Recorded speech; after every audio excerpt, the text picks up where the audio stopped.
பொலிவுடன் மாலை news. Men's world cup இந்த வருடம் தமிழ்நாடு அரசினுடைய முயற்சினால் இந்த வருடம் சென்னையிலையும் மதுரையிலையும் நடத்துவதற்கான வாய்ப்பு கிடைச்சிருக்கு. நேற்று முன்தினம் மதுரையில் வந்து புது ஹாக்கி மைதானத்தை வந்து 20 கோடி ரூபாய் செலவில் உருவாக்கப்பட்ட அந்த புது ஹாக்கி மைதானத்தை நானும் அமைச்சர் பெருமக்களும் அரசு மாவட்ட ஆட்சித்தலைவர் நாங்கள் திறந்து வச்சோம். ப்ராக்டிஸ் மேட்ச் அங்கே நடந்துகிட்ருக்கு. 24 கண்ட்ரீஸ்லேருந்து அந்த யங் ஹாக்கி பிளேயர்ஸ் கிட்டத்தட்ட அனைவருமே வந்துட்டாங்க. ஒரு டீமாக வந்துட்டுருக்காங்க. இப்போ இங்கே சென்னை ராதாகிருஷ்ணன் ஸ்டேடியமில் வந்து அனைத்து ஏற்பாடுகளும் செய்யப்பட்டிருக்கு. அதை மேற்பார்வையிடுறதுக்காக தான் வந்திருக்கிறேன்.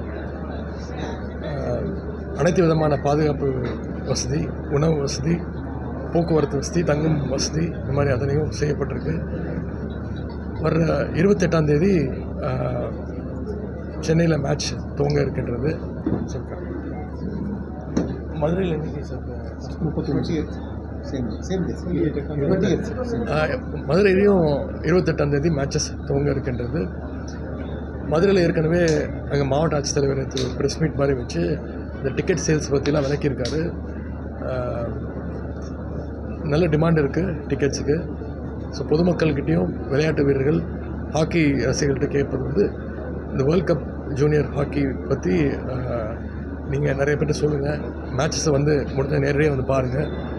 இந்த ஸ்போர்ட்டை என்கரேஜ் பண்ணுங்கள்.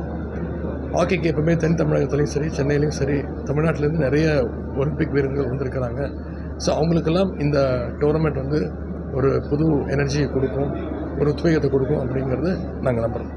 விமென்ஸ் வேர்ல்டு கப்பில் இந்தியா ஜெயிச்சிருக்காங்க. அதனுடைய கோச் தமிழ்நாட்டை சேர்ந்தவங்க. ஏற்கனவே வாழ்த்து தெரிவிச்சிருக்கிறேன். முதலமைச்சர் வாழ்த்து தெரிவிச்சிருக்கிறாங்க.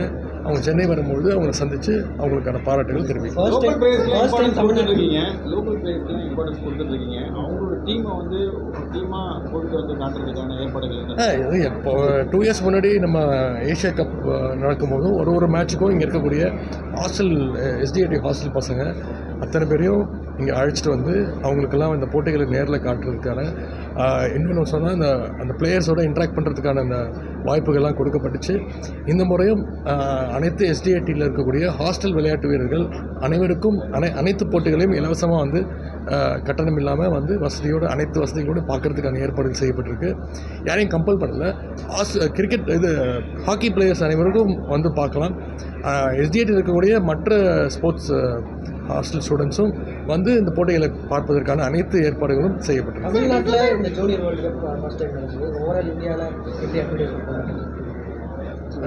ஸ்டேட் போயிருக்காங்க சார். 20 ஸ்டேட்டில் நாங்கள் ட்ரோஃபி எடுத்துகிட்டு போயிருக்காங்க சார். அதோட very sometime honourable CMs, honourable governors அவங்க எல்லாம் வரவேற்பு கொடுத்தாங்க. டெல்லியில் வந்து honourable central minister, union minister அவங்க தான் வந்து இந்த ட்ரோஃபி அன்வீல் பண்ணாங்க. 10 நாட்களுக்கு முன்பு இந்தியா ஹாக்கி 100ஓட செலிப்ரேஷனில் பண்ணாங்க. அங்கேருந்து பல மாநிலங்களுக்கு எப்பவுமே இந்த மாதிரி மிகப்பெரிய அளவில் ஒரு டோர்னமெண்ட் நடக்கும்போது எல்லா மாநிலத்துக்கும் அந்த கப்பை அனுப்புவாங்க, பாஸ்த ட்ரோஃபின்னு. அது மாதிரி இங்கே தமிழ்நாடு இருக்கக்கூடிய அனைத்து மாவட்டங்களுக்கும் அங்கே இருக்கக்கூடிய பள்ளி மாணவர்கள்ட்ட விழிப்புணர்வு ஏற்படுத்துகிற வகையில் அனைத்து மாவட்டங்களுக்கும் இந்த ட்ரோஃபி போயிட்டு வந்தது.